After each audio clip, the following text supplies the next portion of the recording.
Hello বন্ধুরা, আসসালামু আলাইকুম। কেমন আছো সবাই? আশা করি খুব ভালো রয়েছো আর আমিও খুব ভালো রয়েছি আলহামদুলিল্লাহ। তো ভালো বলতে গেলে এই বন্যাতে আর কে আর ভালো থাকতে পারে।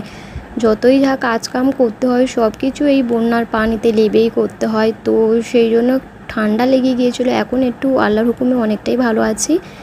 তো এখানে এই সকালবেলা বাসন পেলা নিয়ে বসে পড়লাম, তোমাদের সাথে ভাবলাম একটা ব্লগ শেয়ার করি। তো প্লিজ তোমরা যারা ভিডিও যেখান থেকে দেখো অবশ্যই একটা লাইক আর একটা কমেন্ট করো। দেখো আমি যেইটুকুনি পারি তোমাদের কাছে সেইটুকুনি তুলে ধরি, আমি এক্সট্রা কিছু তুলে ধরতে চাই না। দেখো আমার জীবনযাপন যেমন রয়েছে আমি তোমাদের সাথে তেমনই মানে শেয়ার করতে চাই, আমি চাই না কিছু এক্সট্রা শেয়ার করতে। তো বাসন মাজাটা তো তোমরা দেখে নিলে কত কুইক সার্ভিস হয়ে গেছে, কিন্তু আমার এই বাসনটা মাজতে গেলে প্রায় আধ ঘন্টা সময় লেগে গিয়েছে। তো সকাল সকাল বাসন ধুয়ে নেই, এখানে এই কালকেগারের গা ধুয়ে মানে কাপড় ছিল, বৃষ্টি পড়ছিলো সেই কারণে আমি আর মানে কাপড় চোপড় আর ধুইনি কালকেরে। তো আজকের এই সকালবেলা বললাম রোদ হচ্ছে তো ধুয়ে মেলে দিয়ে কখন বৃষ্টি আসবে তার নেই কোনো ঠিক। তো এখানে এই কাপড়গুলোকে সব ধুয়ে নিচ্ছি। ওর বাবা মার্কেটে গিয়েছিলো, ওনারও কিছু কাপড় জামা ছিল, তো সব কিছু ধুয়ে নিচ্ছি। সবর যদি রোদ হয় তাহলে শুকনো হয়ে যাবে, আর বেলায় ধুলে একটা টেনশন থাকে কাপড় জামা শুকনো হয় না, আবারও সেই সব কাপড় জামাকে মেলে দিতে হয়, একটা কিরম গুমো গুমো গন্ধ বার হয় সেই জন্য। তো এই সব কাপড়গুলোকে ধুয়ে নিই তাড়াতাড়ি। আর মেয়ে তো আমার পানিতে দেখো কেমন করে খেলা করছে, যেই থেকে এখানে বৃষ্টির জল জমেছে মানে বন্যা হয়ে গেছে সেই থেকে ও সারাদিন খালি মাছ ধরার জন্য লেবে যায়। আর ওকে সারাদিন চৌকি দিতে দিতে সত্যিকারের কথা ভিডিও আমি ভালো করে ঠিকঠাক মতন বানাতে পারছি না, কারণ সামনে ফিশারি রয়েছে আবার পুকুর রয়েছে সেই জন্য। তো সমস্ত বাইরের কাজকামগুলো সেরে এসে আমি এখানে এই ঘর দাওয়াগুলো ঝাড় দিয়ে নিচ্ছি। আমি আগে ঘর দাওয়া ঝাড় দিই না, যেটা সত্যিকারের কথা, ওর বাবা ঘুমাচ্ছিল সেই কারণে। তো ওর বাবা উঠে গিয়ে মুখ হাত পা ধুয়ে নিল, তো আমি এখানে জানলাগুলো খুলে বিছুন টিছুন ঝেড়ে নিচ্ছি, ঘর দাওয়া ঝাড় দিয়ে নিচ্ছি, কারণ আওয়াজ হবে সেই জন্য। আর আমি চাই না ঘুমটা ডিস্টার্ব হোক সেই জন্য। তো জানলাগুলো খুলে নিচ্ছি, দেখো চারিদিকে কীরকম পানি রয়েছে।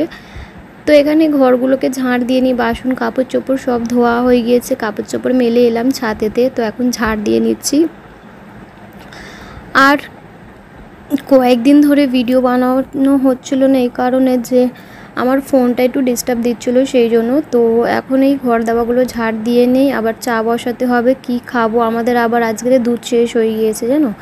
তো এখন ভাবছি যে লাল চা খাবো, মেয়েটাকে বলেছিলাম যে দুধ কিনে আসতে, ও এখন পড়তে থেকে আসবে তারপর। আর এই ভিডিওটা আমি বানিয়েছিলাম অবশ্যই রবিবার দিনকে, তো এই ভিডিওটা রবিবার বানিয়েছিলাম। তো মেয়ে তো এখন পর্যন্ত আসলো না, ওর বাবা চা খাবে বলছিল, তো লিপটন ছিল একটা। আর আমি লিপটন আমার লাইফের ফার্স্ট টাইম আমি ব্যবহার করেছি, তো আমাকে খুব একটা ভালো লাগেনি, যেটা সত্যিকারের কথা। কাকে কেমন টেস্ট লাগে জানি না, আমাকে একদমই ভালো লাগেনি লিপটনটা। তো লিপটন আমি আমার লাইফে ফার্স্ট টাইম খাচ্ছি, অবশ্যই আমি কিনিনি, মা কিনে নিয়ে এসেছিলো। তো বললাম দেখি কীরকম খেতে, অনেক টিভিতে অ্যাড দেখেছিলাম যে লিপটন খেলে এই হয় সেই হয়, তো মাকে বললাম একটা দাও খেয়ে দেখি তারপরে পরে কেনা হবে।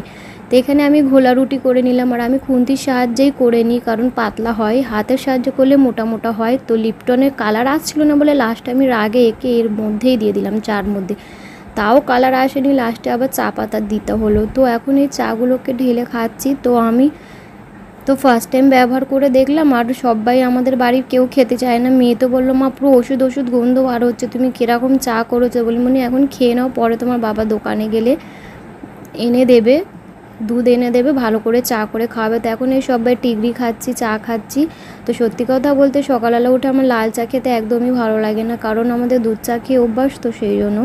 তো লাল চা যেন খাইলেও আমার মনে হয় যে আমি কিছুই খাইনি সকালবেলা, লাল চা খেলে যেন মনে হচ্ছে সারাদিন কিছুই খাইনি চা। তো সে যাই হোক না কেন, তো এখন এই ছাদের মধ্যে এলাম, কাপড় জামা দেখো সব উড়ে যাচ্ছে। তো ভাবলাম যেগুলো শুকনো হয়ে গেছে সেইগুলোকে তুলে নিই। আর এটা আমাদের আকাশপানি গাছ, আর আকাশটা দেখো কত সুন্দর মনে হচ্ছে। আর এখানে এর সাথে একটা আম গাছ রয়েছে, কলা গাছ রয়েছে। তো তারপরে বেলায় ওর বাবা চা দুধ নিয়ে এসেছিলো, আবারও চা করে মুড়ি দিয়ে আমরা সবাই খাচ্ছি। তো আজকের ভিডিওটা এখানেই এন্ড করবো। আর সত্যি কথা ভিডিওটা শ্যুট করার সুযোগ পেল না, আমার অনেকটাই হাত কেটে গিয়েছে সেই জন্য। তো তোমাদেরকে সকালবেলা বলেছিলাম না কখন বৃষ্টি পড়বে কী হবে কোনো ঠিক না, তো এখানে দেখো বৃষ্টি পড়ছে শত বড় সত্যি।